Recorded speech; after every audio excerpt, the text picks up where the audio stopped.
États-Unis, anatomie d'une démocratie.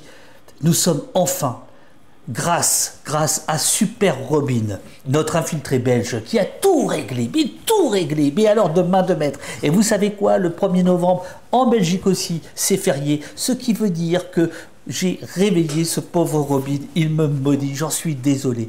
Mais je ne vais pas faire plus attendre la sommité qui est chez elle. Romain, bonjour Romain, est-ce que on vous entend? Bonjour David. Purée, ça marche. Alors moi je m'entends en écho, mon cher Robin, mais c'est pas grave. Ça va bien, Romain? Très bien, très bien. Je suis, Merci pour l'invitation. je suis absolument désolé pour tout ça. On va démarrer rapidement. Désolé encore pour les déboires techniques, les bugs dignes des machines à vote informatique américaines. On va en parler tout à l'heure. Tu es un honnête homme, Romain, tu es historien, tu es américaniste, tu es le président de l'EHESS. Autant dire que vraiment, j'ai failli à tous mes devoirs avec ces bugs pendant 1 heure. Ta spécialité, l'histoire sociale des États-Unis. Tu sors ces jours-ci, États-Unis, anatomie d'une démocratie, qui paraît aux arènes en compagnie de Thomas Negaroff et des infographistes Delphine Papin et Floriane Picard, dont il faut saluer le travail, parce que le bouquin est très joliment illustré. Un recueil de 30 questions-réponses qui remontent au fondement de la démocratie américaine et nous donne les clés pour comprendre le désastre actuel. Jamais la démocratie américaine n'a semblé aussi fragile. Risque-t-elle de s'effondrer le 5 novembre ou quelques jours plus tard? Que reste-t-il de cet idéal? Peut-elle, une fois encore, se réinventer? J'ai du café. Tu as du café, Romain? J'ai du café et du jus d'orange. Tu es donc prêt. Euh, Est-ce que le titre du livre, je dois le comprendre, on doit le comprendre comme un clin d'œil à un film célèbre français qui est allé jusqu'aux Oscars, si, je ne sais plus, enfin, Anatomie d'une chute. Est-ce que c'est une analogie, Anatomie d'une chute, Anatomie d'une démocratie, ou c'est simplement Anatomie? Oui, je pense qu'on n'avait pas pensé au lien avec une chute, mais filer la métaphore. Hein. Ce qui est en train de se passer en ce moment, c'est une comme on l'a vraiment vu dans son histoire. Je l'ai dit, hein, vous êtes deux historiens et on va évidemment parler de l'actualité et je continue à parler en espérant que Robin pourra régler notre petit souci. Mais le livre est en quelques dates qui sont chronologique, mais c'est pas non plus une histoire de A à Z des États-Unis, c'est des moments clés. La tentation impériale en 1898, l'adieu à l'isolationnisme en 1941, 1968, une guerre civile et culturelle, 2001, la démocratie brutalisée, 2021, la prise du Capitole. On va parler notamment de ces 2 derniers chapitres, mais il y a un premier chapitre. Allô, allô, Romain, David, comment ça va? très bien. Alors, je vais demander à Eurial de recoller tous les morceaux. Je ne vais pas refaire l'intro. On prendra l'ancienne. Je donne quelques indications à Robin. Il y a un petit décalage avec Romain et moi je m'entends en double. Mais sinon, la connexion a l'air bonne. On fait semblant, c'est pour le replay. On, on Pas de reprend, problème. on reprend à, à la lecture que je t'avais faite de tout à l'heure. Rappelez-vous, la démocratie ne dure jamais longtemps, elle gaspille, s'épuise et se meurt. Il n'y a jamais eu une démocratie qui ne se soit suicidée. Qui prononce cette phrase? Pourquoi vous la mettez en exergue? Cette phrase est prononcée par John Adams, l'un des pères fondateurs et l'un des premiers présidents des États-Unis. Et avec Thomas Negaroff, on a voulu la mettre en exergue parce qu'elle traduisait très bien ce qu'on a appelé le paradoxe démocratique initial, fondateur, à savoir une tension entre d'un côté l'idéal égalitaire républicain, l'idéal de la République, tous les citoyens sont égaux, et dans le même temps une peur de la démocratie qui pourrait donner le pouvoir à tout le monde, hein, et à tous les habitants et les habitantes. Et donc les pères fondateurs ont créé une république limitée, puisqu'ils ont empêché les Amérindiens, les Afro-Américains et les femmes de voter. Ce qui n'a pas empêché quelques pères fondateurs de vivre dans le péché avec leurs esclaves. Oui, tout à fait. On raconte une histoire qui est bien connue aux États-Unis depuis une trentaine d'années et qui a causé beaucoup d'émoi. C'est le concubinage de Thomas Jefferson, la personne qui a rédigé la Déclaration d'indépendance des États-Unis, et Sally Hemings, son esclave, avec laquelle il a partagé une très grande partie de sa vie et avec laquelle il a eu des enfants. Et à la fin du XXe siècle, les Américains ont découvert cette histoire assez étonnante. Blanc qui rédige la Déclaration d'indépendance a vécu une très grande partie de sa vie avec une esclave afro-américaine. Donc, une fois de plus, on voit bien toutes les tensions familiales, politiques, sociales qui traversent l'Amérique depuis plus de 2 siècles maintenant. Est-ce que ces deux points que vous mettez en avant dès le début du livre éclairent ce qui va se passer le 5 novembre? Oui, parce qu'on voit très bien que ce qui est en train de se jouer, c'est une tension autour des idéaux démocratiques. Quel type de démocratie nous voulons, qui l'exerce, qui a le droit de l'exercer. Et on voit bien que tout en ce moment aux États-Unis montre bien les limites démocratiques fondées par les pères fondateurs. Rien ne semble fonctionner correctement. Avec des hommes d'affaires qui ont un pouvoir démesuré et qui peuvent faire des chèques d'1 million de dollars à quiconque accepte de soutenir ou de défendre la Constitution. Et de l'autre côté, des citoyens qui n'ont pas complètement accès au droit de vote, avec un charcutage électoral qui risque de peser lourd mardi prochain. Donc on voit bien que toutes ces tensions démocratiques initiales pèsent encore malheureusement sur la démocratie aux États-Unis. Alors, tu viens d'employer un terme très important, le charcutage électoral. De quoi il s'agit exactement? Ça porte un nom américain. Et quel est ce nom et qu'est-ce que c'est que ce charcutage électoral?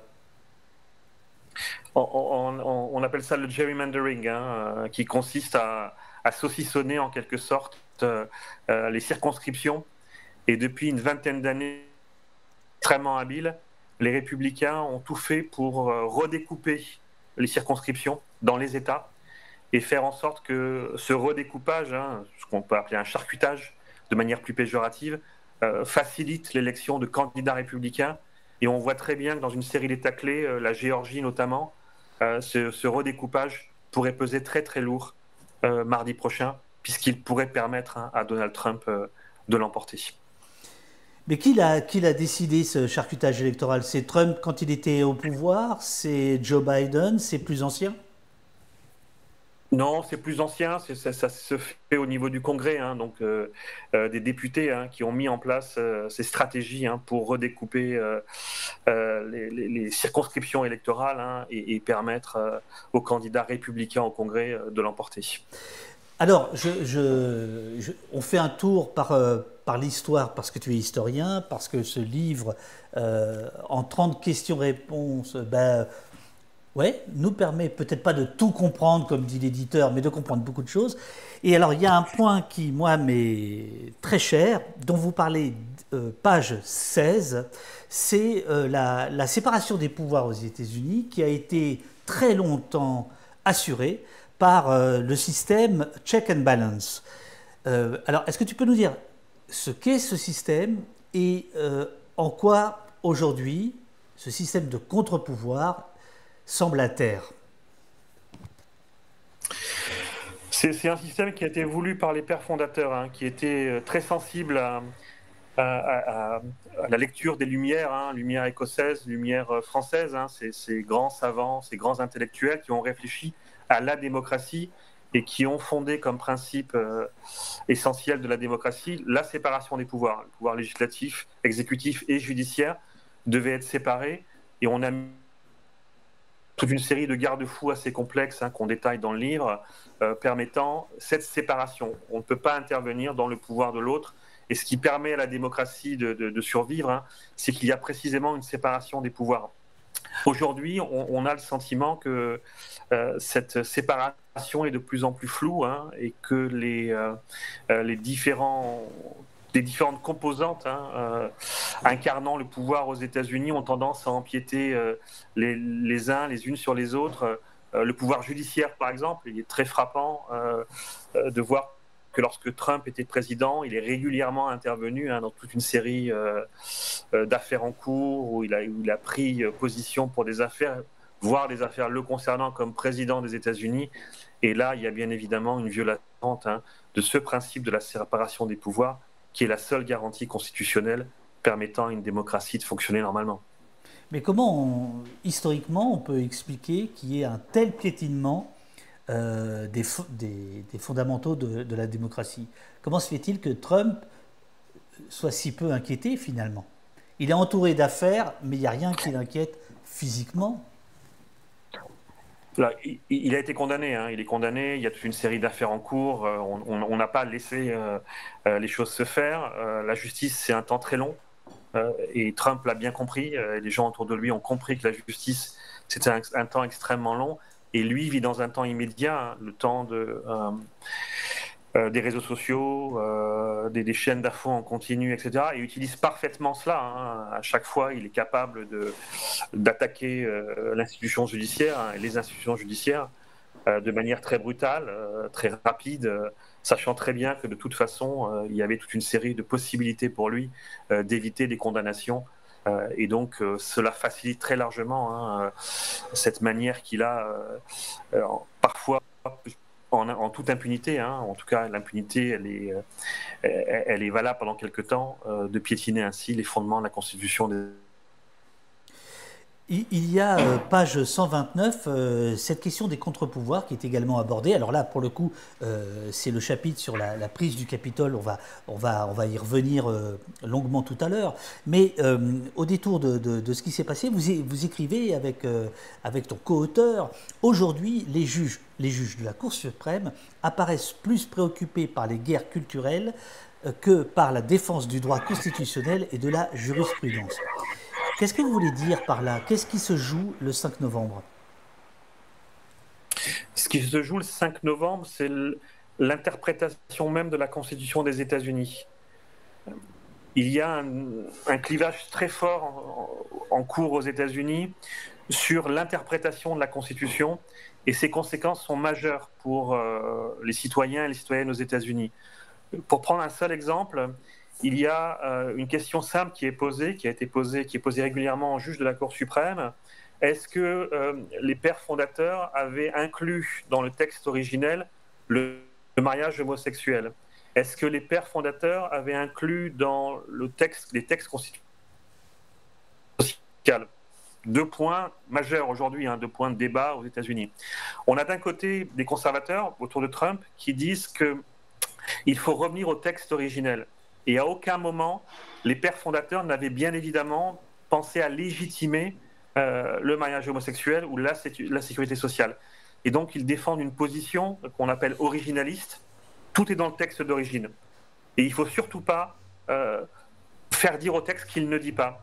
De l'autre côté, on a des juges, hein, progressistes, des intellectuels, des hommes politiques, autour de Kamala Harris ou de grands juges de la Cour suprême, qui ont une interprétation plus flexible de ces textes d'origine, et qu'ils disent que, bien évidemment, les pères fondateurs n'ont pas pensé au mariage homosexuel ou à la sécurité sociale, mais ils ont évoqué le droit au bonheur, la possibilité pour les Américains de vivre dans un État qui garantit leur bien-être, leur welfare, est dit dans la Constitution. Et donc, cette notion de welfare, de bien-être, elle peut être adaptée à la situation contemporaine. Aujourd'hui, pour un couple homosexuel, se marier ou le droit à l'avortement font partie de ce qu'on peut envisager comme étant des conditions du bonheur ou des conditions de bien-être. Et donc, ils adaptent la Constitution de manière très pragmatique, de manière réaliste, disent-ils, à la situation actuelle. Et ce conflit, il est majeur aux États-Unis. Il explique ce qui s'est passé à la Cour suprême, hein, la décision de revenir sur l'arrêt de 1973, hein, légalisant l'avortement. Et on a là sans doute un des conflits majeurs, parce qu'il est certain qu'en fonction du choix des Américains mardi prochain, le nouveau président aura à nommer des juges à la Cour suprême. Et si Trump l'emporte, on pourra avoir une cour extrêmement conservatrice, encore plus qu'aujourd'hui, dans les années à venir. Mais ce fossé de genre dont on entend assez peu parler, je trouve, dans les médias français, est-ce que c'est évoqué à longueur de journée par Fox News et compagnie ou pas? Est-ce que c'est vraiment central dans la campagne? Le fossé de genre, hein. Oui. J'ai pas entendu le début de la question, David. Oui, le fossé de genre, enfin, c'est-à-dire cette question du mariage homosexuel, cette question de la libération sexuelle, cette question des femmes, du droit à l'avortement, est-ce que c'est central dans la campagne et pourquoi ça l'est? Est-ce que c'est uniquement dans des visions nostalgiques, originalistes, comme tu dis là, ou est-ce que tu penses que c'est du marketing politique? Et qu'est-ce qui a pu amener Non, non, un tel recul?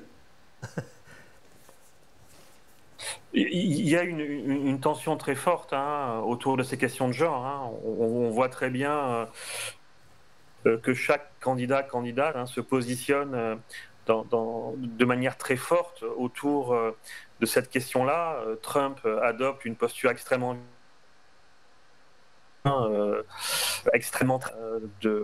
sa vision de la famille, de la place. Il a eu des mots tout à fait étonnants hier encore où il expliquait qu'il avait le droit de vouloir le bonheur des femmes, qu'elles le veuillent ou non.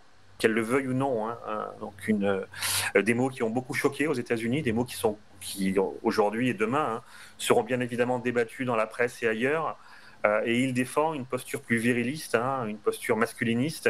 Et on sait très bien que cette affirmation, hein, est assez populaire dans toute une série de catégories de la population, notamment les jeunes. Il y a beaucoup de jeunes hommes qui se reconnaissent. Donc c'est pas seulement un regret du passé, hein, et d'hommes qui avaient un pouvoir qui l'ont perdu au cours de route. Il y a dans la jeunesse aujourd'hui, notamment la jeunesse masculine aux États-Unis, un regret. De l'autre côté, Kamala Harris défend très clairement des positions plus égalitaires, hein, pour défendre les droits des femmes, les droits des minorités sexuelles. Et donc là, on a l'une des lignes de clivage, hein, les plus fortes en ce moment. Et cette ligne va jouer bien évidemment mardi prochain, hein, entre deux Amériques qui ont beaucoup de mal à se parler parce que leurs positions sont assez irréconciliables. Si on fait un petit retour en arrière, on va dire ces 40 dernières années, tu considères que ce qui se joue le 5 novembre est encore plus exacerbé que les autres campagnes, qu'il y a encore plus un fossé entre ces deux Amériques, que ça se creuse? Ou est-ce que c'est du spectacle? Non, non, c'est pas du spectacle, ça se creuse vraiment. Ça fait ça que on a tenu à avoir un chapitre sur les guerres culturelles, Absolument. qu'on voit apparaître en France, hein, ces guerres culturelles. Elles sont de plus en plus difficiles en France, hein, aussi, hein, exacerbées en France. Mais aux États-Unis, depuis les années 70, hein, il y a un vrai débat autour de l'héritage des années 60, l'héritage culturel, l'héritage social, l'héritage politique des années 60. Et ce débat, ce conflit s'aiguise d'année en année, de décennie en décennie. Et là, sans doute, on a deux candidats, deux postures, deux visions du monde qui sont totalement irréconciliables. Je vois mal comment le président élu mardi soir ou mercredi matin arrivera à réconcilier ces deux Amériques, tant le fossé culturel, hein, le fossé social, le fossé politique est immense.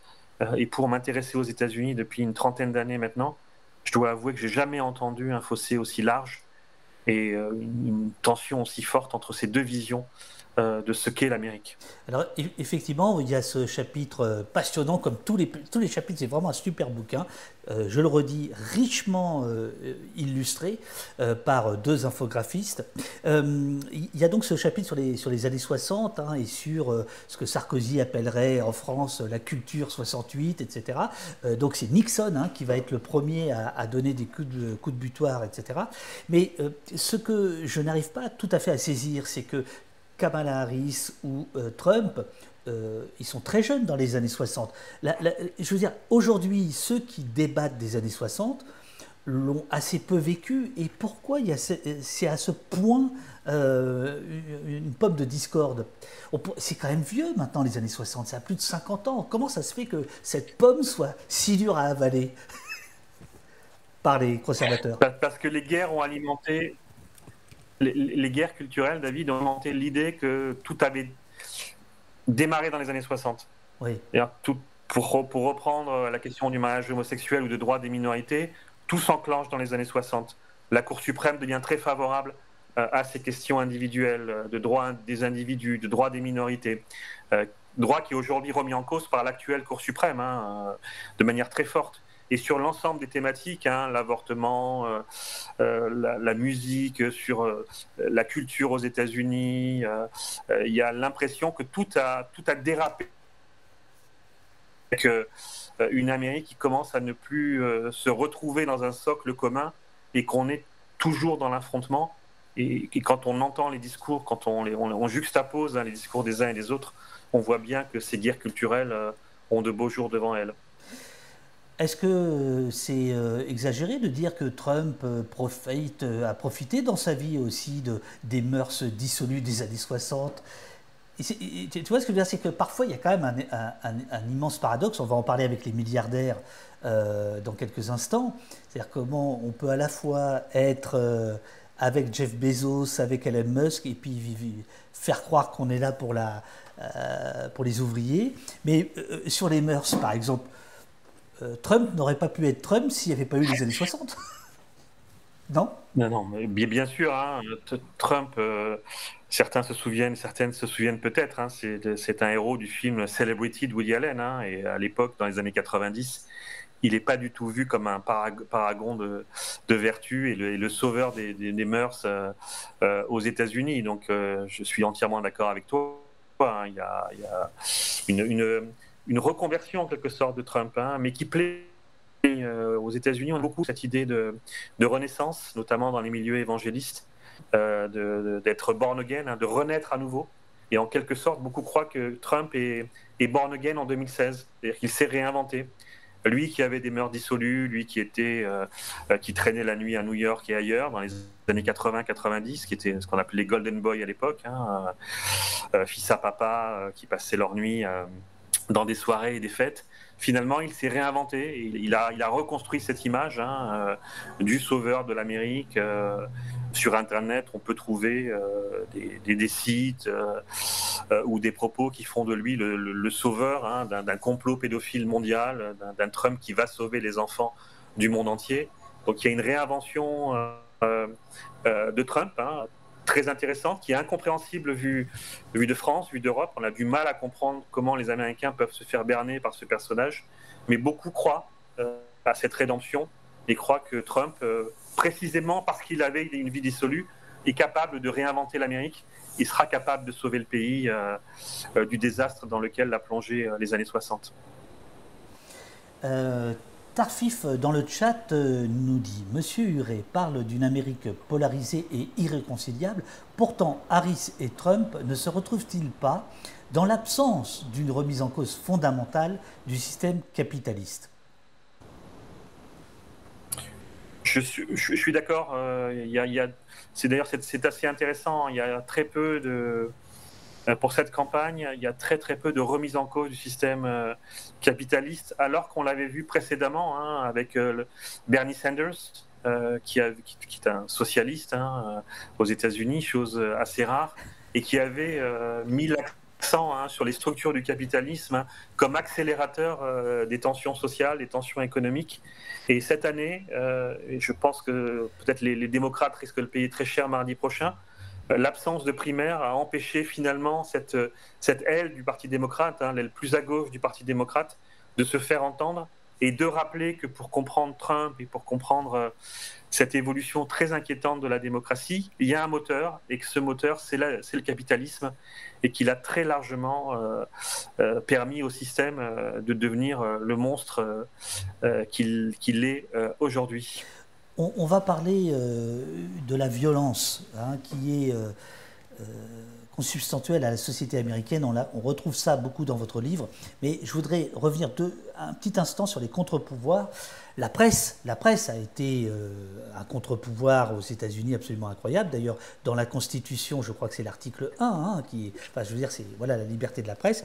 Quand aujourd'hui le Los Angeles Times et le Washington Post, qui appartient à Bezos, finalement obéissent à leurs actionnaires, Bezos qui dit vous ne prendrez pas parti pour Harris parce que moi j'ai des marchés gouvernementaux avec Amazon, donc je ne veux pas que ça se passe mal le 5 novembre. Est-ce que là, on n'est pas aussi dans la crise de la crise? C'est-à-dire que si, aux États-Unis, il n'y a même plus cette presse véhémente, virulente, indépendante, quoi qu'on en pense, est-ce que là, on n'est pas vraiment au bord de l'abîme, quoi? Je suis d'accord avec ce qui vient d'être dit. Hein. C'est assez inquiétant ce qui se passe là. On voit des grands groupes de presse qui ne prennent pas parti. Mais au-delà de ces éléments-là qui sont un symptôme, hein, mais il y a sans doute des structures plus profondes et qui sont plus inquiétantes. Il y a, concernant la presse et la liberté d'expression, la première chose, c'est la dérégulation absolue des campagnes en matière médiatique. C'est une nouveauté aux États-Unis, ça n'a que 40 ans, ça date de 1983. Je crois qu'on l'évoque rapidement dans le livre. Et cette dérégulation-là, on en voit toutes les limites aujourd'hui. Puisqu'il n'y a plus de temps de parole, hein. Il n'y a plus rien qui est contrôlé, on peut dire ce qu'on veut, inviter les candidats du même bord dans les différents médias, il n'y a aucun contrôle des prises de parole aux États-Unis, et donc on a un système médiatique qui est totalement dérégulé, et on en voit, je pense, l'incarnation la plus diabolique, hein, avec Elon Musk, hein, qui est capable de faire rouler son réseau social entièrement pour un candidat, et qui démontre bien les conséquences, en quelque sorte, de cette dérégulation à l'extrême. Et je pense que parmi les choses qui pourraient sans doute ressouder et réparer la démocratie aux États-Unis, il y a d'abord, à mon avis, une nécessité de mieux réguler les débats, de mieux réguler les médias, de s'attaquer à ces grands groupes et de leur rappeler leurs responsabilités en matière démocratique. Il n'y a rien d'inéluctable, hein. Avant les années 80, les médias étaient régulés par des instances de régulation. Et donc, je pense que là, il y a sans doute, à mon avis, un combat très important à mener pour le Parti démocrate dans les prochaines années.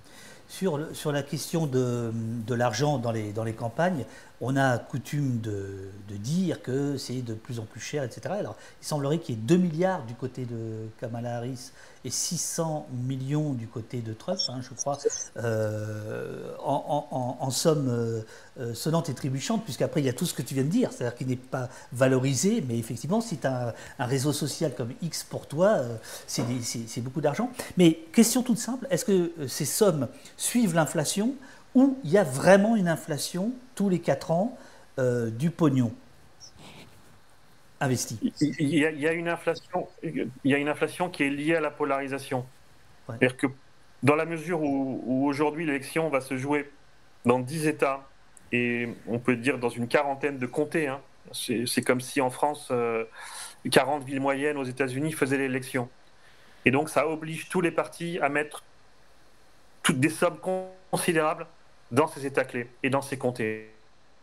Et donc à multiplier les publicités, à multiplier les déplacements et les meetings, etc., etc. Et donc cette extrême polarisation et le fait que l'élection va se jouer à quelques milliers de voix, ce qui est fou quand on y pense, hein, pour un pays aussi avec un corps électoral aussi large, ça va se jouer dans des comtés, dans des micro-comtés. Là, les médias américains en sont à évoquer les enjeux par comté, en disant que c'est là où ça va se jouer, le pourcentage de vote pour l'un ou pour l'autre. Et donc ça renforce complètement le poids de l'argent et la nécessité d'aller... L'échelle française du comté, c'est pas le département, hein, c'est plus petit. C'est pas non plus le canton. Non, c'est une ville moyenne, c'est Laval. Voilà, c'est comme si Laval, Brest, ou des quartiers de Laval et de Brest allaient faire l'élection. Et donc on s'intéressait à la géographie d'une ville comme Laval ou Brest pour voir quel quartier de cette ville moyenne aller assurer l'élection présidentielle, ce qui est quand même assez fou. Avec des publicités ciblées, notamment sur les réseaux sociaux, parce que les réseaux sociaux connaissent le profil de leurs usagers et donc le message peut aller quasiment ouais, sur la rue même, quoi, en disant bah, allez, il faut que tu votes machin ou machine. C'est dingue.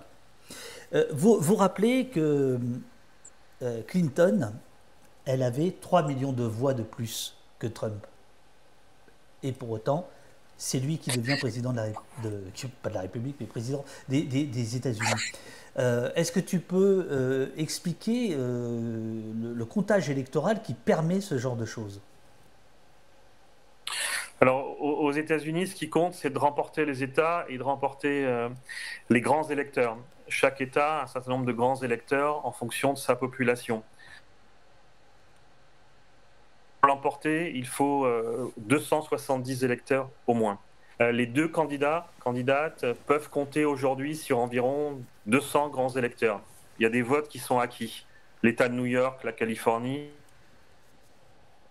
le Texas, les pour Trump, et les États du centre le sont pour Trump.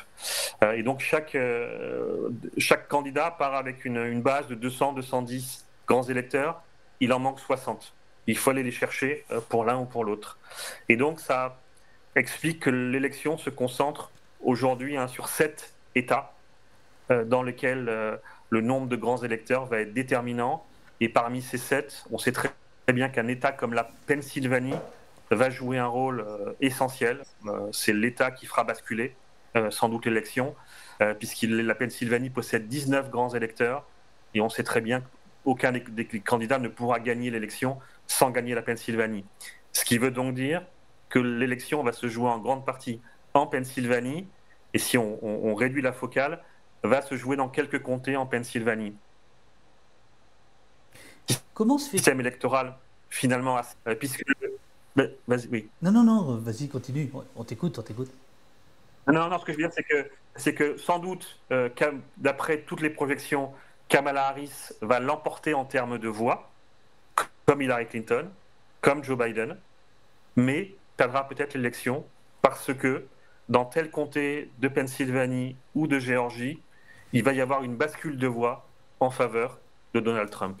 Donc on a un système assez incompréhensible d'un point de vue démocratique, puisqu'il donne un super pouvoir en quelque sorte, un vote double à des habitants d'un comté de Pennsylvanie, alors que voter à New York ou voter en Californie ne sert pas à rien. Mais on sait que les jeux sont faits déjà dans ces États, et donc c'est pas dans ces États que va se faire l'élection.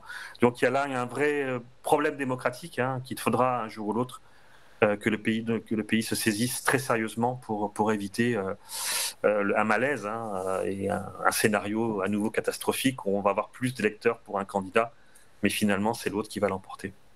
Mais comment tu expliques que ce pays qui a quand même des intellectuels incroyables, qui a des universités qui pensent, qui réfléchissent, comment tu expliques que ce système qui est totalement absurde, enfin qui rappelle la démocratie censitaire, enfin bon voilà, on sait qu'il y a un problème,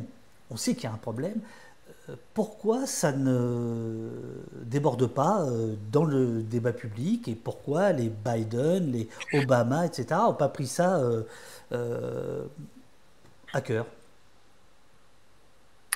Ça déborde, tout le monde en parle. Réparer la démocratie fait partie des débats qu'on entend à peu près partout. Tout le monde est conscient de la difficulté. Le problème, c'est la mise en œuvre, et ça renvoie à ce qu'on a dit précédemment, le fait que la moindre réforme du corps électoral, la moindre réforme politique majeure serait déjà difficile en termes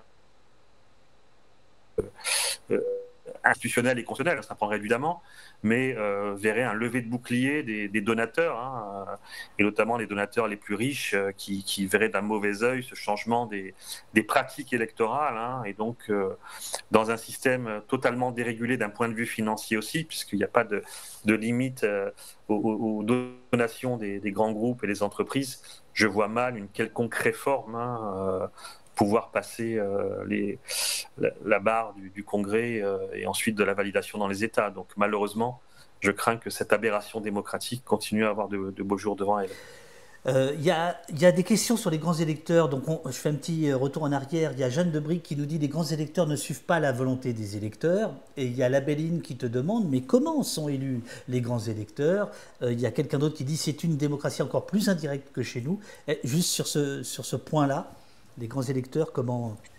Les grands électeurs sont des notables, hein, notables locaux qui ont très peu de pouvoir. La plupart du temps, ils maintiennent, hein, enfin ils votent bien évidemment en fonction des résultats. Hein, et donc des notables locaux qui se réunissent au moment de la certification des résultats, hein, pour entériner le vote.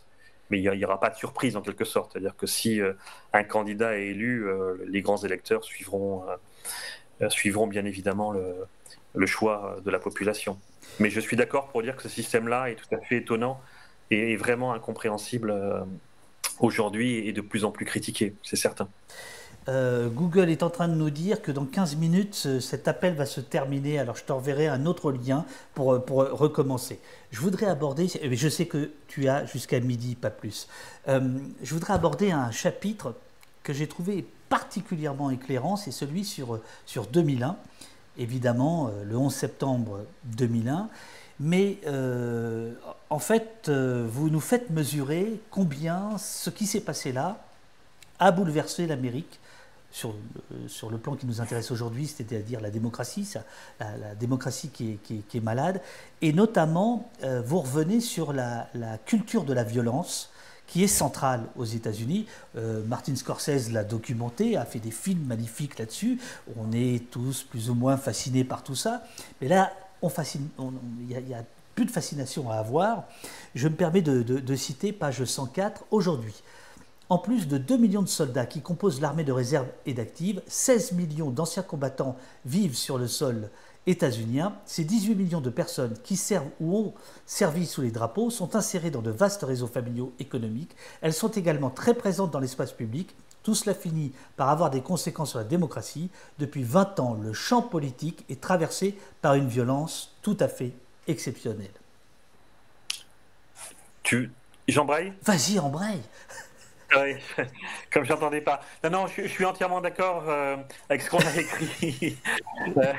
Mais plus sérieusement, c'est un point qu'il faut mettre en avant parce que vu de France souvent et même parfois vu des États-Unis, on a tendance à oublier ce détail que ce pays n'est plus en guerre ou est moins en guerre qu'auparavant, qu'il y a 15 ans, qu'après le 11 septembre, mais il n'est pas non plus en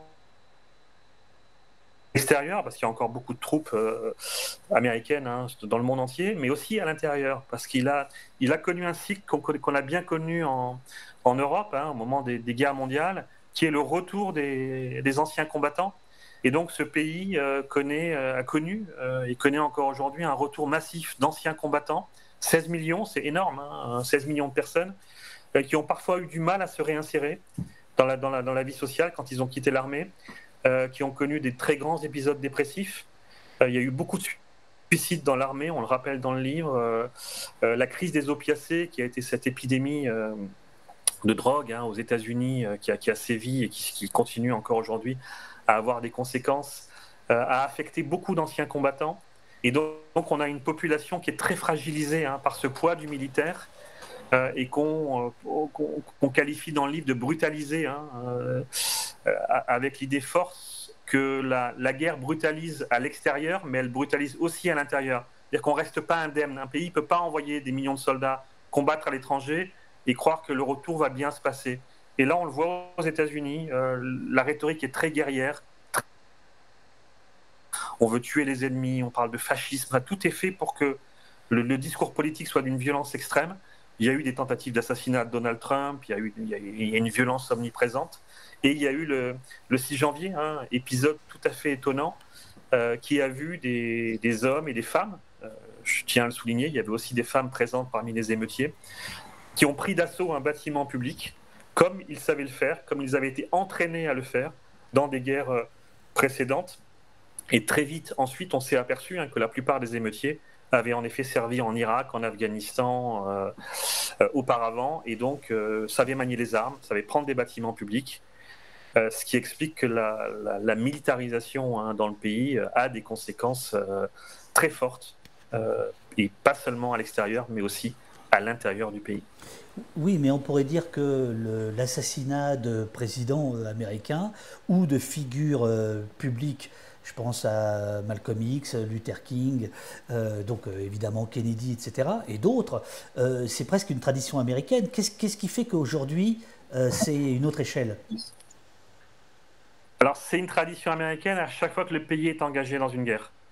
Les assassinats qui viennent d'être évoqués datent des années 60, c'est la guerre du Vietnam. Oui. Et même chose, on a un retour qui est complètement invisible, qu'on ne voit pas, hein, comme on n'a pas vu le retour actuel. Hein. On ne s'est pas rendu compte ce qui est en train de se passer. Et à chaque fois, l'armée minimise le retour difficile des anciens combattants. Elle le fait dans les années 60, elle l'a fait dans les années 2010, en estimant que ça va bien se passer, que ce n'est pas grave. Mais dans les années 60, on a aussi un corps politique qui est très brutalisé, qui est une rhétorique très violente, et c'est lié à la guerre du Vietnam. Le sujet numéro 1 dans les années 60, c'est la guerre du Vietnam. On ne parle que de ça, d'autant plus que toute la jeunesse était concernée, tout le pays était concerné, et on a des scènes très violentes dans tout le pays. Je crois qu'à chaque fois, il faut bien voir qu'engager les troupes à l'extérieur et de manière aussi massive, ça a des conséquences à l'intérieur. Alors, ce qui a peut-être changé aujourd'hui, je crois, c'est le niveau de militarisation qui n'a jamais été aussi fort. Aujourd'hui, l'armée des États-Unis est professionnelle, donc on a des professionnels des armes à feu, professionnels de la guerre, ce qui n'était pas forcément le cas dans les années 60, où les appelés parfois détestaient la guerre, détestaient être présents au Vietnam, et ils ne se voyaient pas comme des soldats dans l'âme, hein, et simplement obligés d'aller servir pour l'armée des États-Unis. Là, aujourd'hui, on a des professionnels du maniement des armes, professionnels de la guerre. On a aussi rappelé que beaucoup d'armes qui ont été utilisées sur les sols afghans et irakiens sont revenues aux États-Unis, donc elles sont sur le sol états-unien. Elles ont parfois servi dans la police des États-Unis, qui est l'une des polices les plus violentes du monde, ça s'est tout à fait démontré. Et donc cette brutalisation, atteint aujourd'hui, je pense, un niveau exceptionnel, et elle explique tous ces enchaînements de violences qu'on a connus encore cette année pendant la campagne électorale. Vous expliquez, page 107 de cet ouvrage « États-Unis, anatomie d'une démocratie », chez Les Arènes France Inter, vous expliquez avec Thomas Snegaroff, les effets de cette militarisation sont particulièrement sensibles dans les États du Sud, du Midwest et de l'Ouest, là où l'armée et l'économie militaire sont bien implantées. Le 5 novembre, il y a des gens qui vont voter pour défendre cette industrie, pour défendre cette culture de ce qu'on appelle les vétérans. Ici, on dirait les anciens combattants, mais enfin, les vétérans, ça a quelque chose de plus noble, je ne sais pas pourquoi. C'est un enjeu. C'est un enjeu essentiel. Pour comprendre le vote trumpiste, il faut avoir en tête cette géographie du complexe militaro-industriel. Et on voit très bien qu'il y a un lien extrêmement étroit entre l'implantation de ces bases sur le sol états-unien, ces industries de l'armement qui sont très puissantes aux États-Unis, qui jouent un rôle extrêmement important. J'ai donné le chiffre de 18 millions. 18 millions, c'est le nombre de personnes qui ont combattu, qui sont toujours dans l'armée. Mais ces gens-là ont des familles, ils ont des frères, ils ont des sœurs. Si vous ajoutez le complexe militaro-industriel, tous les gens qui travaillent dans les usines d'armement, qui travaillent pour des forts, qui travaillent pour des bases militaires, on voit très bien qu'il y a des dizaines de millions de personnes aux États-Unis qui sont de près ou de loin associées à la militarisation du pays.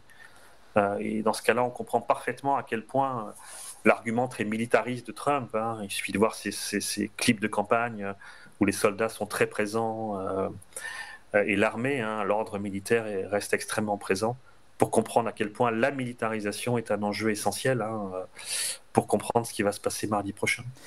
Est-ce que les pratiques guerrières de l'armée américaine, je pense à Abu Ghraib, je pense à Guantanamo, je pense à la torture généralisée sur certains champs de bataille, est-ce que tu penses que ça a une influence sur l'état de décrépitude de la société américaine aujourd'hui?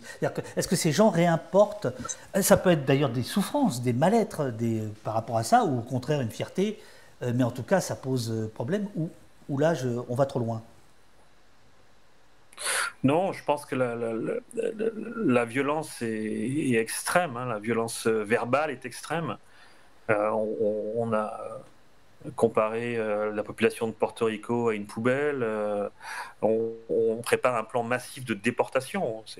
C'est d'une violence aussi extrême, avec toute une stratégie militaire, hein. Quand vous entendez les partisans de ce plan massif de déportation des immigrés illégaux, c'est une organisation toute militaire, hein. On va ouvrir des stades, on mettra les populations dans des stades avant de les expulser vers l'étranger. Donc il y a cette lecture-là, cet horizon, hein, très violent de Guantanamo à Bagdad, hein, nourrit complètement l'imaginaire actuel, et il y a fort à craindre, hein, si Trump était réélu, que ce ne soit pas un imaginaire, mais que ce soit extrêmement concret, puisqu'il dit régulièrement, et ses proches, hein, en charge du dossier de l'immigration, ont préparé un plan de déportation massif avec toute une organisation militaire et un recours à l'armée pour expulser les immigrants manu militari et dans les meilleurs délais. Donc le lien, il est très fort, il est mécanique, et la déshumanisation, hein, de la société qui va avec est tout à fait inquiétant, et je crois que les choses ont fonctionné en circuit, hein. On voit bien comment cette déshumanisation qui a utilisé, hein, en réponse au 11 septembre 2001 contre des terroristes à l'extérieur du pays, hein, finalement finit par avoir des effets à l'intérieur et conduit à une déshumanisation, hein, tout à fait extrême, hein, des populations immigrées dans le pays. Tout le monde se souvient de ce que Trump a dit sur les Haïtiens qui mangent des chiens, hein. Donc on est dans une rhétorique parfaitement assumée et complètement assumée de déshumanisation de l'autre. Quand on va revenir ensemble, je t'enverrai le lien, on va parler du Capitole, parce que c'est un chapitre, c'est le dernier chapitre, et la prise du Capitole le 6 janvier 2021. Mais je voudrais voir avec toi s'il y a un lien entre ce que tu nous as développé au début, c'est-à-dire une démocratie que moi j'intitule malade, en tout cas les contre-pouvoirs ne sont plus là, tu as parlé du système des grands électeurs, etc. Et cette idée des institutions qui sont totalement décrédibilisées, et la montée de la violence. Est-ce que c'est mécanique? C'est-à-dire que si les institutions s'effondrent, à ce moment-là, la violence monte. C'est mécanique. S'il n'y a plus de confiance dans les institutions, s'il n'y a plus de confiance dans les résultats électoraux, s'il n'y a plus de confiance dans les médias, qu'est-ce qui reste de toute façon? Qu'est-ce qui reste aux citoyens et citoyennes pour se faire entendre? C'est ce qui s'est passé le 6 janvier, hein. Une partie de la population n'a pas cru, ne croit toujours pas aux résultats électoraux qui ont permis à Joe Biden de devenir président, est persuadé que l'élection a été volée, hein, est persuadé que les assaillants du Capitole sont des prisonniers politiques, hein. C'est le terme que Trump emploie, hein, pour parler d'eux, prisonniers politiques. Et il a annoncé s'il était élu, il allait les gracier, comme la Constitution lui permet. Donc on a le sentiment que le seul moyen de se faire entendre, hein, ce n'est plus l'élection, ce n'est plus le jeu du Congrès, la place des médias, donc les pouvoirs traditionnels, comme avec cette séparation voulue par les pères fondateurs, mais que désormais il faut passer à un stade plus violent pour se faire entendre et pour restaurer une démocratie très largement fantasmée par les partisans de Donald Trump. Donc on risque tout à fait d'avoir un scénario aussi inquiétant que celui de 2020 à partir de mardi prochain si Trump n'est pas élu. Dès que ça coupe, je t'envoie un lien. Moi, je resterai en ligne. C'est absolument passionnant. Je suis toujours béat devant ton savoir, et désolé pour les petits problèmes techniques, mais ça n'empêche que la discussion, je crois, est passionnante. En tout cas, si je reprends le chat, il y a du monde, et les gens sont sidérés par ce que tu es en train de nous raconter. Mais alors, Trump, la violence, elle se retourne contre lui.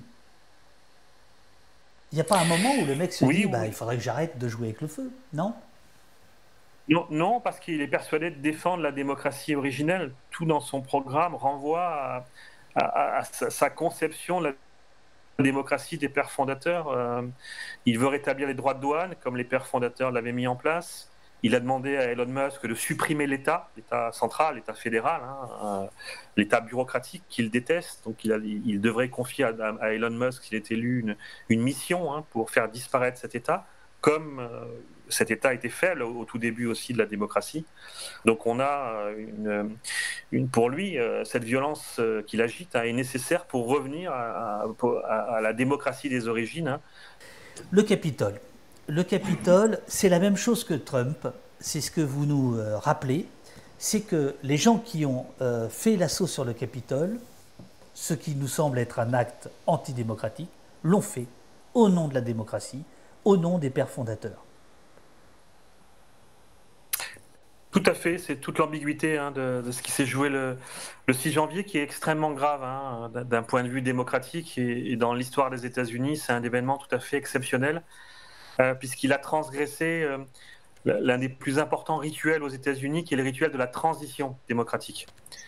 C'est un rituel assez sacré qui prévoit la certification des résultats et la remise du pouvoir d'un camp à l'autre. Et il n'y a pas de démocratie sans transition. Vous perdez le pouvoir et vous rendez le pouvoir. Historiquement, la transition a toujours été respectée. Il y a eu des difficultés parfois ou des blagues d'une administration à l'autre. En 2000, lorsque George W. Bush est élu, l'équipe de Clinton est tellement furieuse de l'élection qu'ils vont enlever tous les W et touches des ordinateurs. Ouais, vous vous rappelez ça? C'est potache. Oui, c'est assez potache. Mais sinon, ça se passe bien. Voilà, on rend les clés du pouvoir. C'est le fondement de la démocratie. Vous écrivez avec Thomas que c'est même une dimension sacrée, Oui, c'est sacré. La période de transition. Avant, elle durait 4 mois. Tout à fait. 4 mois, il y a eu. Les présidents venaient en train. Il y a eu des films. Capra a fait un film où on voit un président qui vient en train, etc. Donc c'est une belle histoire. Voilà. C'est le moment où le parti qui a gagné arrive à Washington et prend possession de la ville pour diriger le pays pendant 4 ans et ensuite remettre les clés du pouvoir. Là, ce qui est très intéressant, c'est que cette transition, ce moment de la transition, a été contesté par le camp qui a perdu. Et ça, c'est tout à fait inédit, tout à fait neuf. En refusant la certification des résultats. Et c'est sans doute qu'il y a le premier point transgressif, c'est que non seulement Trump a appelé ses partisans à aller au Capitole, et que les élus républicains n'ont pas voté la certification. Ce qui est quand même incroyable. Les résultats d'une élection présidentielle ne sont pas votés par les élus républicains. Donc on a là affaire à une pratique tout à fait inquiétante, parce que si vous ne reconnaissez pas les résultats de l'élection, il n'y a pas de pouvoir légitime. Et ils ont refusé de donner à Joe Biden la légitimité de son pouvoir présidentiel. Et ensuite, il y a l'attaque du bâtiment que vous connaissez, que vous avez vu, qui a beaucoup fait parler de lui et qui montre bien cette banalisation de la violence et ce sentiment qu'ont eu les assaillants, que le seul moyen de faire vivre la démocratie, c'était de s'attaquer à la démocratie pour la défendre contre le vol dont ils auraient été victimes. Vous rappelez, page 126, que ces images du Capitole absolument incroyables. Alors, ça m'amène une question. Mais ces images du Capitole, elles font suite en fait à 20 ans de contestation, et j'aimerais bien qu'on y revienne tout à l'heure. Mais d'abord, ces images. Cette idée pour le monde entier, tu as parlé de Capra, j'ai parlé de Scorsese tout à l'heure, etc. À quel moment les non-américains que nous sommes, on est capable de dissocier l'imagerie hollywoodienne, l'imagerie américaine, ce goût du spectacle, cet art du spectacle. Et est-ce qu'il n'y a pas toujours dans notre tête un truc qui nous dit c'est des ricains, c'est des grands enfants, et qui aurait tendance à nous empêcher de bien voir le danger? Là, je pense que le danger se précise. Ce qui est en train de se passer aux États-Unis ne concerne pas que les États-Unis.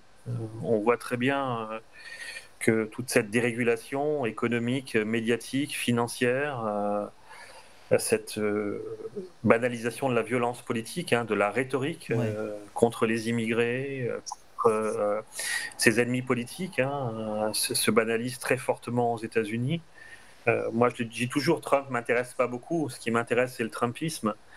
C'est les millions d'hommes et de femmes qui se reconnaissent en lui. Et je pense que c'est sans doute là la question la plus intéressante. C'est de comprendre finalement quelle est leur motivation. Et on voit, hein, les sondages sont quand même sont tout à fait étonnants. Parce que si on suit les sondages, il va faire plus de voix qu'il y a 8 ans, il y a 4 ans. Donc sa base s'agrandit, alors que ses propos n'ont jamais été aussi violents, que ses propositions n'ont jamais été aussi inquiétantes, hein, des droits de douane au plan de déportation. Il y a toute une série de mesures, sans parler de la question de l'Ukraine, la question d'Israël, de Taïwan. Il y a des enjeux géopolitiques majeurs, hein, avec des positions tout à fait, ou autant en France, qui vont mercredi matin, on pourrait se réveiller dans un monde vraiment transformé, hein, un monde, pas seulement les États-Unis.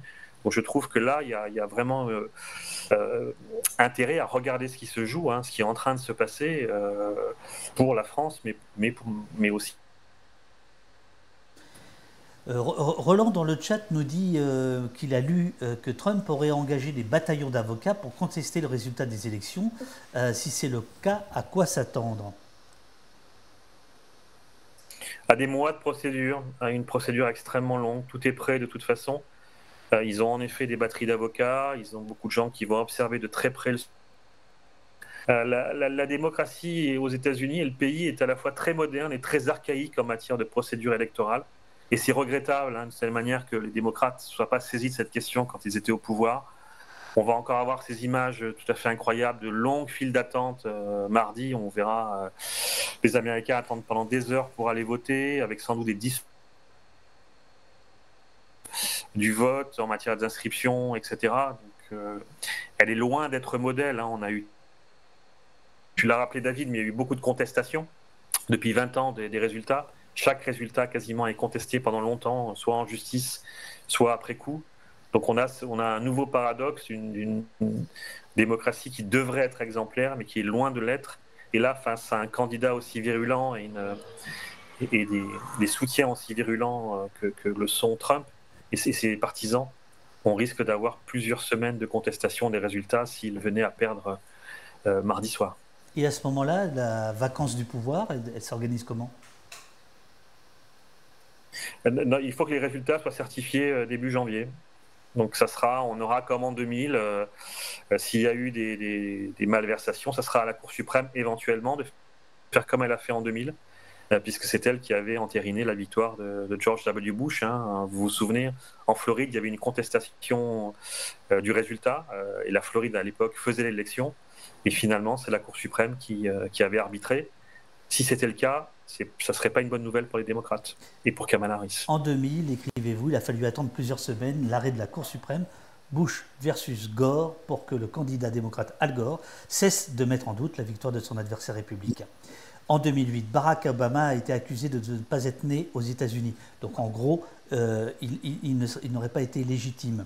En 2020, le président sortant Trump accuse les démocrates d'avoir triché en manipulant les machines à voter électroniques. Donc voilà, c'est un rappel de ce qui se passe. Roland, à nouveau, nous demande est-ce qu'on peut craindre un shutdown?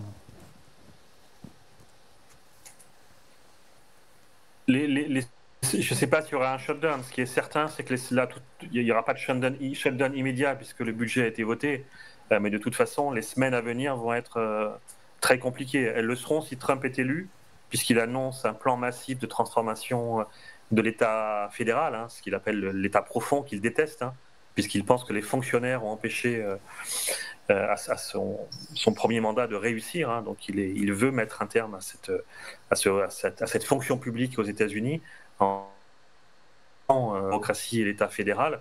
Donc s'il était élu, ça va être très compliqué dans les prochaines semaines. Et s'il n'était pas élu, il est certain qu'il y aura des contestations et on aura une période inquiétante, hein,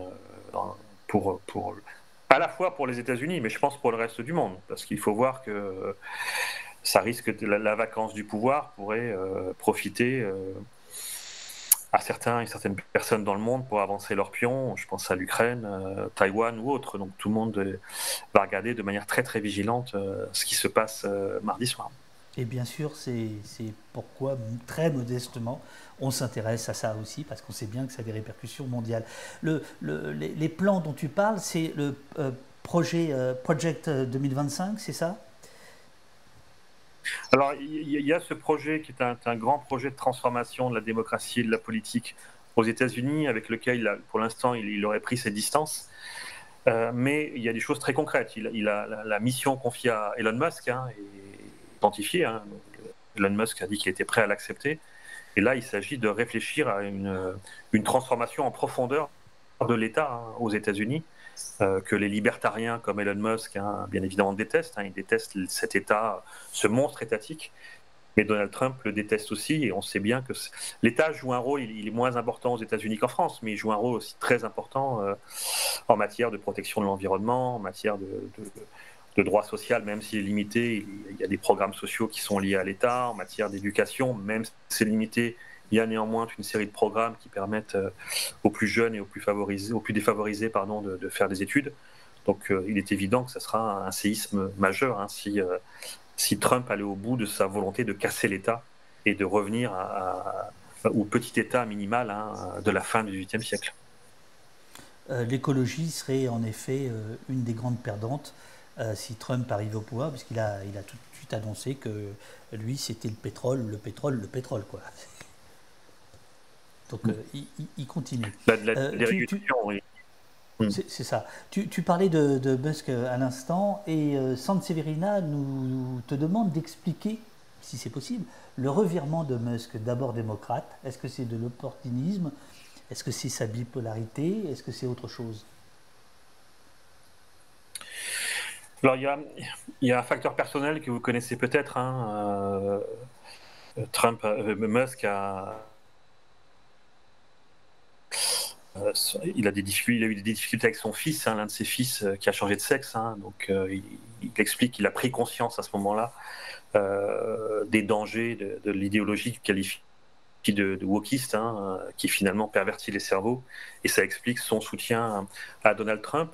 Je pense qu'au-delà de cet argument personnel sur lequel je n'ai aucune espèce d'information, je pense qu'il y a un changement qui est intéressant à l'intérieur de la Silicon Valley déjà. La Silicon Valley a longtemps été très démocrate, parce que les démocrates ont beaucoup soutenu cette nouvelle économie. Ils ont vu une sorte d'économie plus propre, plus ouverte sur le monde. Al Gore, par exemple, le même qui a perdu l'élection contre Bush, était très, très en soutien de la nouvelle économie. Il a beaucoup aidé financièrement, fiscalement, ces jeunes pousses, ces jeunes entrepreneurs dans la Silicon Valley. Et les démocrates ont permis ce succès colossal des GAFA aux États-Unis. On voit depuis quelque temps, on a senti un raidissement et un basculement idéologique avec des nouveaux entrepreneurs qui sont très sensibles à l'idéologie libertarienne, une idéologie qui replace l'individu au cœur de toute chose, contre l'État, qui est accusé d'asservir l'individu, qui met en péril sa liberté au nom d'une prétendue sécurité. Musk est complètement dans cette idéologie-là, mais il y a beaucoup d'entrepreneurs moins connus que Musk et des petits entrepreneurs qui veulent aussi un monde sans régulation de l'État. Les bitcoins, par exemple, sont promus par ces entrepreneurs qui ne veulent plus que l'État ait le pouvoir de frapper monnaie comme il le fait depuis des siècles, mais que finalement on puisse trouver des systèmes totalement dérégulés. Et donc Musk, comme d'autres, souhaite un monde entièrement dérégulé, où il n'y a plus de régulation étatique, où chacun finalement fait ce qu'il a à faire. Certains souhaitent que l'armée des États-Unis soit privée, soit privatisée, que l'État ou le président se contente simplement de faire appel à des mercenaires en cas de guerre, mais qu'on arrête de dépenser des sommes considérables pour l'armée. Donc on a un mouvement long de dérégulation soutenu par Musk et d'autres. Peut-être un dernier point sur Musk, ce que je trouve intéressant par rapport à ce qu'on a pu connaître dans le passé par rapport aux milliardaires, c'est sa prise de position publique, qui est tout à fait étonnante. C'est-à-dire que souvent, les hommes d'affaires sont discrets, on les voit peu, ils sont là, ils exercent un pouvoir de lobby, ils exercent un pouvoir de financement, mais ils préfèrent ne pas être trop visibles pour ne pas... oui, là, c'est plutôt l'école Bernard Tapie. Il ne faut pas le connaître. Voilà. Mais là, le Musk, il en a fait des tonnes. Et si vous êtes abonné à X, hein, c'est tout à fait frappant de voir que tous les matins, vous avez droit à au moins 10 messages de Musk soutenant Donald Trump. Ça, il est allé à des meetings de campagne, il soutient Trump à chaque minute. Donc ça, c'est tout à fait étonnant. Cette visibilité, cette publicité sont tout à fait étonnantes. Il nous reste 8 minutes et je m'en voudrais de ne pas évoquer des notes d'espoir que vous nous livrez, pages 132 et 133. Concentration du pouvoir par les générations les plus anciennes sur le plan national, cette concentration n'empêche pas, écris-tu, le dynamisme à un niveau plus décentralisé des mouvements portés par la jeunesse comme Black Lives Matter. Il en va de même pour les luttes écologistes ou en faveur du droit des femmes. Elles ont aujourd'hui tendance à se structurer à l'échelle des villes et des États. La plupart de ces mouvements sociaux sont très hostiles à Donald Trump et prônent une Amérique plus multiculturelle, ouverte et tolérante. Et pourquoi il y a une note d'espoir? C'est parce que tu dis que en fait, l'avenir de la démocratie, ça se joue plus là entre une jeune génération d'Américains et d'Américaines qui ne serait pas tout à fait favorable, en tout cas pas majoritairement, à Trump, et qui pourrait éventuellement, comme dans les années 60, s'opposer à une dérive. Il n'y a pas de conditionnel, je pense. Hein. On peut mettre le présent, qui le fera. Il y a de fortes chances que Kamala Harris l'emporte en termes de voix. Oui. Elle va arriver en tête, et en France, elle serait élue présidente sans aucune difficulté. Elle incarnerait cette Amérique plus multiculturelle, plus ouverte aux questions écologiques, aux questions féministes, et par endroits à des réformes du capitalisme. Donc il y aurait aucun doute en France sur le résultat, et il n'y a aucun doute sur le fait qu'elle devrait l'emporter d'après tous les sondages en termes de voix. Hein. Elle va avoir la majorité des suffrages exprimés, un plus grand nombre de suffrages exprimés que Donald Trump mardi. Cela s'explique par ce dynamisme dont on parle. Hein. Il y a une vraie floraison d'idées, de projets dans les comtés, dans les États, avec des jeunes qui se mobilisent. On les a vus sur les campus au printemps dernier, on les voit dans des villes, on les voit dans des campagnes qui réinventent l'écologie, les questions sociales, les luttes féministes, l'intersectionnalité et d'autres enjeux majeurs, qui le font dans des comtés, dans des États. Et on avait vu que Bernie Sanders, par exemple, pendant la campagne, il avait été le réceptacle de ce dynamisme de la jeunesse qu'on a beaucoup moins vu là. C'est peut-être inquiétant pour Kamala Harris. On les a moins vus. Il n'y a pas eu de primaire. Il n'y a pas eu de débat de fond aussi au sein du Parti démocrate sur le soutien à Israël, par exemple, que la jeunesse attendait. Hein. Elle voulait un débat. Le débat n'a pas vraiment eu lieu. Et finalement, toutes ces idées qui sont présentes dans le pays n'ont pas beaucoup intégré le programme politique. Inquiétude, et je vais la rajouter à l'optimisme de fin de livre, que ces jeunes se mobilisent peut-être pas suffisamment mardi prochain. C'est l'une des grandes inquiétudes du camp de Kamala Harris, hein, qui a beaucoup fait campagne pour les plus jeunes, hein, en appelant des stars de la chanson à la rescousse, parce qu'elle veut vraiment que ces jeunes se mobilisent, même si beaucoup avouent qu'ils sont un peu déçus par la timidité des réformes proposées par leur candidate. Oui, hein, notamment tu parlais des mobilisations sur les campus au printemps dernier, et c'était des mobilisations, on va dire, pro-palestiniennes, et là, il n'y a pas d'écho dans le camp Harris. Non, il n'y a pas eu de camp, et c'est là, je pense que peut-être l'erreur faite par le Parti démocrate, hein, c'est de ne pas avoir eu de primaire. Le refus d'avoir des primaires. Les primaires sont un moment où on déballe. Hein. Les primaires, et il y a eu d'ailleurs, beaucoup de jeunes avaient voté blanc, la fausse primaire pour Joe Biden. Beaucoup de gens avaient voté blanc, de jeunes avaient voté blanc pour manifester leur désaccord vis-à-vis de ce qui se passe à Gaza et de demander un changement de la politique du Parti démocrate et de Joe Biden. C'est dommage qu'il n'y ait pas eu une vraie primaire un peu musclée, hein, pour Biden ou pour Kamala Harris, avec des opposants, pour que finalement le parti trouve une voie moyenne, fasse du consensus autour de ça, parce qu'on a enterré la question. On en a très peu parlé pendant l'investiture démocrate, l'investiture de Kamala Harris. Elle en parle assez peu, ça affleure par moments dans les meetings, mais ça reste, et je crains, comme le Parti démocrate craint, que les jeunes, finalement, n'aillent pas voter en masse mardi, parce qu'ils sont en désaccord avec le fait qu'il n'y ait pas eu ce temps de la discussion, ce temps du débat, qui avait réussi à Obama en 2008, en 2012. Il y avait eu des mois de primaires très durs, très compliqués, et ça lui avait permis de s'expliquer, de convaincre les électeurs, et de créer une base électorale, une base militante tout à fait exceptionnelle, qui avait permis son élection. Alors, il y a quelque chose dans le chat qui vient de tomber, mais je ne voudrais pas répercuter. C'est Medbel. Tu as dit quelque chose, Medbel. J'aimerais vraiment avoir la certitude que c'est du sérieux. En tout cas, ce qui était sérieux, c'est qu'on avait dit il y a quelques semaines, Newsweek et d'autres avaient dit il va y avoir des révélations sur Trump. Il semblerait qu'elles soient sorties tout à l'heure. Tu crois à des revirements de ce type-là C'est marrant, je te voyais pas aussi défaitiste. Et là, ce matin, j'ai l'impression que les... Défaitiste sur le résultat ? Ouais. Non, il va être très serré. Et ce qui est étonnant, c'est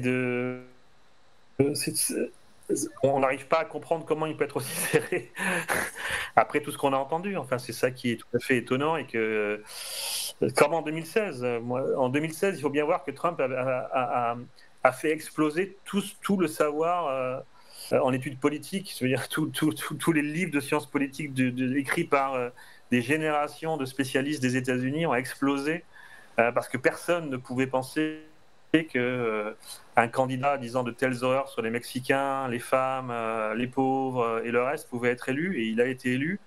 Là, de la même manière, il enchaîne les horreurs depuis des mois. Enfin, il enchaîne des propos extrêmement violents, et il ne baisse pas dans les sondages. Les sondages sont aussi serrés que je leur accorde l'importance qu'on doit leur accorder, mais on voit bien qu'il y a quand même il n'y a pas de baisse enregistrée, il y a encore beaucoup de gens qui le soutiennent, il y a des projections qui expliquent qu'il aura encore plus de voix qu'en 2020, donc c'est tout à fait étonnant. Donc, je ne suis pas défaitiste, c'est simplement, il y a quand même un mystère à expliquer Trump et le Trumpisme qui doit interroger tout le monde, et pas seulement les États-Unis. Je pense que la France et d'autres pays auraient tout intérêt à regarder, à comprendre ce qui se passe aux États-Unis, pour éviter que ça se passe rapidement en France.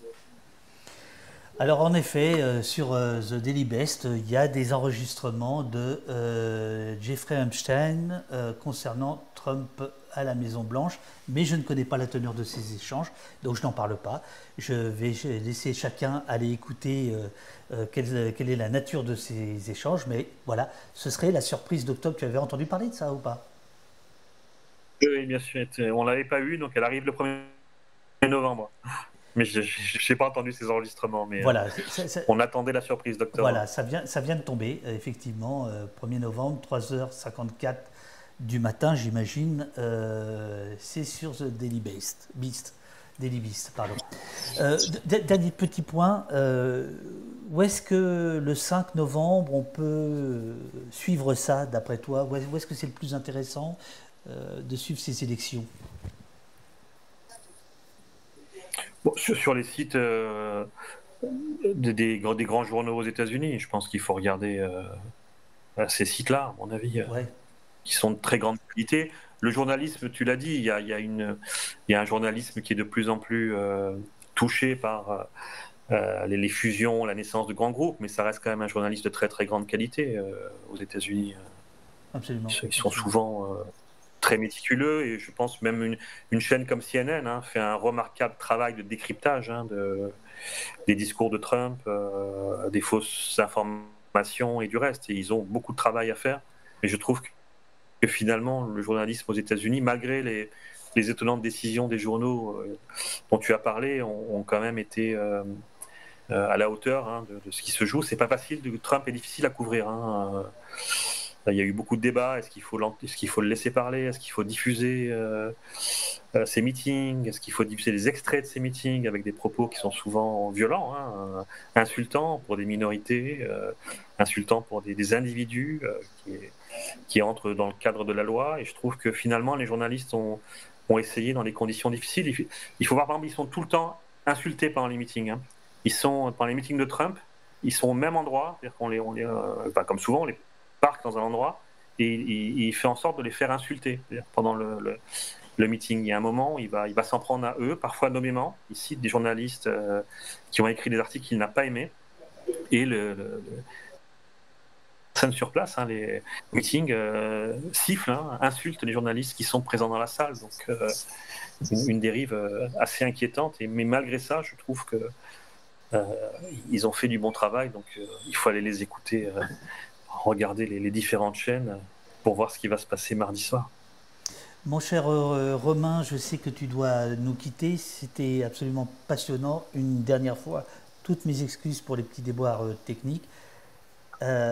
Si tu es d'accord, je te réinvite en studio après les élections, quand tu as le temps, pour qu'on fasse un commentaire, pas à chaud, c'est pas la peine, mais quelques jours après, quelques semaines après. Si tu as envie, tu es le bienvenu. Il y aura du café, il y aura des bons micros, tout ira bien. Et ben avec grand plaisir, David, quand tu Ouais. veux. Merci beaucoup. Je rappelle le titre de ton ouvrage avec Thomas Negaroff, États-Unis, Anatomie d'une démocratie. Des questions-réponses autour de moments clés, pivots, pour jouer sur les mots, de l'histoire américaine et qui éclaire exactement que ça se passe au XVIIIe siècle, dans les années 60 ou au Capitole en 2021. Ça éclaire tout ce qui nous arrive, parce que ce qui va se passer aux États-Unis, eh ben, ça nous arrive. Voilà. Merci beaucoup, Romain. Bonne journée à toi et à très bientôt. Merci encore. À bientôt. David. Au revoir. Merci à tout le monde.